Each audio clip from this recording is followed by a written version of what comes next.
petrol ডিজেলৰ বৰ্ধিত মূল্য আৰু পেট্ৰল ডিজেলত ইথানল ব্যৱহাৰ কৰাৰ পিছতে এক প্ৰকাৰ প্ৰতিবাদমুখৰ হৈ পৰিছে সমগ্ৰ ভাৰতবৰ্ষ আৰু অসমতো যি চোৱা যায় যে খানাপাৰাত থকা পৰিবহণ বিভাগৰ যি মুখ্য কাৰ্যালয় আছে মুখ্য কাৰ্যালয়ে প্ৰতিবাদ সাব্যস্ত কৰিছে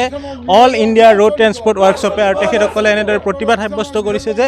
পেট্ৰল ডিজেলৰ দাম হ্ৰাস কৰিব লাগে আৰু পেট্ৰলৰ ইথানল যি ব্যৱহাৰ কৰা হৈছে ইথানল ব্যৱহাৰ কৰাৰ পিছত বহু বাহন বেয়া হৈছে ইতিমধ্যে তাৰ বাবে এনেদৰে প্ৰতিবাদ কৰিছে আৰু জানিব বিচাৰিম কিয় প্ৰতিবাদ কৰিছে আজি আপোনালোকে আমি আজি ইয়াতে আহিছোঁ আমি সকলোৱে জানো যে পেট্ৰল ডিজেলৰ দাম ইৰাণ আৰু আমেৰিকা আৰু ইজৰাইলৰ যুদ্ধৰ ফলত দাম বৃদ্ধি কৰিছিল কাৰণ খাৰুৱা তেলৰ দাম বাঢ়িছে হৰমুজ প্ৰণালীৰে পেট্ৰল আহিব পৰা নাছিল খাৰুৱা তেল কিন্তু যুদ্ধ বন্ধ হ'ল আৰু এতিয়া $112 পৰা প্ৰতি বেৰেলত এতিয়া 72 টকালৈকে ই কমি গৈছে কমি গৈছে গতিকে কিন্তু চৰকাৰে এতিয়ালৈকে কমাব খোজা নাই তেওঁলোকে কৈছে যে 2 মাহ পিছতহে দাম কমিব কিন্তু যেতিয়া খাৰুৱা তেলৰ দাম বাঢ়িছিল তেতিয়া লগে লগে পেট্ৰল ডিজেলৰ দাম বৃদ্ধি কৰিছিল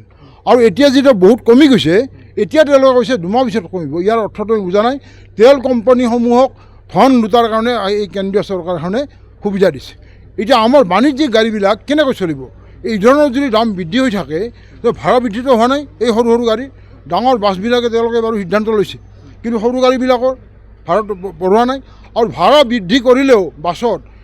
এতিয়া কণ্ডাক্টৰৰ লগত সাধাৰণ মানুহৰ কাজিয়া হৈছে মালিকবিলাকৰ কোনো কাজিয়া নহয় মালিকবিলাক ঘৰত থাকিব দাম বঢ়াব আমি কেতিয়াও এইটো মানে মানি ল'ব নোৱাৰোঁ ভাড়া বৃদ্ধি কৰি ৰাইজক আমি হাৰাশাস্তি কৰাৰ পক্ষত নহয় আমি চৰকাৰে দৰকাৰ হ'লে কৰ ৰেহাই দি হ'লেও পেট্ৰল ডিজেলৰ দামটো কমাব লাগে আনহাতে এই সমস্যাটোত যিটো ডাঙৰ ঘটনা আহি পৰিছে এতিয়া যে এইটো সকলো পেপাৰ পত্ৰ ওলাইছে ইতিমধ্যে যে পেট্ৰলত 20% ইথানল তেওঁলোকে ব্যৱহাৰ কৰে ইথানলটো ব্যৱহাৰ কৰাৰ ফলত পেট্ৰল বহুত তেওঁলোকৰ লাভ হয় আৰু ইয়াৰ ফলস্বৰূপে কিন্তু এতিয়া ওলাইছে এতিয়া যে বহুত বছৰ ধৰি আমি জানা নাছিলোঁ এই কথাটো এইবিলাক এতিয়া ওলাইছে যে পেট্ৰলত ইথানল ব্যৱহাৰ কৰাৰ ফলত তাৰ ইঞ্জিন নষ্ট হৈ আছে তাৰ যিটো টেংকি এই টেংকি মামৰ ধৰা আৰম্ভ কৰিছে কাৰণ ইথানলটো গাড়ীয়ে নলয় পেট্ৰলটো লৈ লয় আৰু ইথানলটো ৰৈ থাকে পানী হৈ থাকে গতিকে পানী হৈ থকাৰ ফলত পেট্ৰলত আজি এতিয়া ইঞ্জিনবিলাক নষ্ট হ'ব আৰু মাইলেজ কমি গৈছে বুলি কৈছে গতিকে এনেকৈ তেওঁলোকৰ গাড়ীবিলাক নষ্ট হৈ গৈ আছে আমাৰ সন্দেহ হৈছে যে এটাটো হৈছে যে গাড়ী বিক্ৰী কৰা এটা তেওঁলোকৰ সুবিধা এটা ব্যৱস্থা এটা কৰিছে নেকি আনহাতে পেপাৰত ওলাইছে যে নীতিন গাডকাৰী পৰিবহণ মন্ত্ৰীৰ পুতেকৰ ইথানলৰ ব্যৱসায় আছে গতিকে ইথানল বিক্ৰী কৰা এটা সুযোগ ব্যৱস্থা কৰিছে ক'ত প্ৰতিবাদ কৰিছে আজি আপোনালোকে আমি এতিয়া পৰিবহণ বিভাগৰ আয়ুক্তৰ কাৰ্যালয়লৈকে আহিছোঁ আৰু এই পৰিবহণ আয়ুক্তৰ জৰিয়তে আমি অসমৰ মুখ্যমন্ত্ৰীলৈকে যাতে অসমৰ মুখ্যমন্ত্ৰীয়ে এই ক্ষেত্ৰত হস্তক্ষেপ কৰি যাতে কেন্দ্ৰীয় চৰকাৰৰ এটা মানে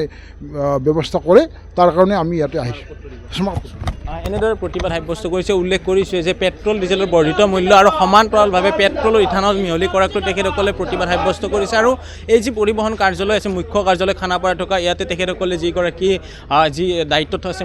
বিভাগীয় দায়িত্বত থকা লোকৰ ওচৰত তেখেতসকলে স্মাৰকপত্ৰ প্ৰদান কৰিব আৰু এনেদৰে প্ৰতিবাদ সাব্যস্ত কৰা দেখিবলৈ পোৱা গৈছে খানাপাৰাত যিহেতু তেখেতসকলে এই বিভাগীয় কৰ্তৃপক্ষৰ জৰিয়তে মুখ্যমন্ত্ৰীগৰাকীলৈকে স্মাৰকপত্ৰ প্ৰেৰণ কৰিব আৰু আমি পোনপটীয়াকৈ দেখুৱাইছোঁ এনেধৰণে এতিয়া পেট্ৰল ডিজেলৰ মূল্য বৃদ্ধি আৰু সমান্তৰালভাৱে আমি উল্লেখ কৰিবই লাগিব যে পেট্ৰলত যি ইথানলৰ মিহলি কৰিছে সেই ইথানল মিহলিৰ পিছত এনেধৰণৰ এতিয়া বহু বাহন বিকল হৈ থকা আমি বিভিন্ন প্ৰান্তত ভিডিঅ'ই হওক বা সকলোৱে সেইখিনি উপলব্ধি কৰিছে যে বাহনসমূহৰ পূৰ্বৰ তুলনাত মাইলেজ কমিছে আৰু পেট্ৰলৰ ইথানলৰ ব্যৱহাৰক লৈ সকলোৱে এনেধৰণৰ এতিয়া প্ৰতিবাদমুখৰ হোৱা দেখিবলৈ পোৱা গৈছে ৰাজধানী চহৰ গুৱাহাটী মহানগৰীৰ খানাপাৰাত আৰু খানাপাৰাত যিগৰাকী দায়িত্বত আছে দায়িত্বত থকা তেখেতৰ ওচৰত স্মাৰকপত্ৰ দিব আৰু এই স্মাৰকপত্ৰ তেখেতৰ জৰিয়তে মুখ্যমন্ত্ৰীলৈকে প্ৰেৰণ কৰিব বুলি ইতিমধ্যে জনাইছে আপুনি বিচৰা বাতৰি পাব কেৱল নিউজ 18 এপত নিউজ 18 এপ ডাউনলোড কৰিবলৈ স্কেন কৰক এই QR কোড গুগল প্লে ষ্টৰতো পাব এই নিউজ 18 এপ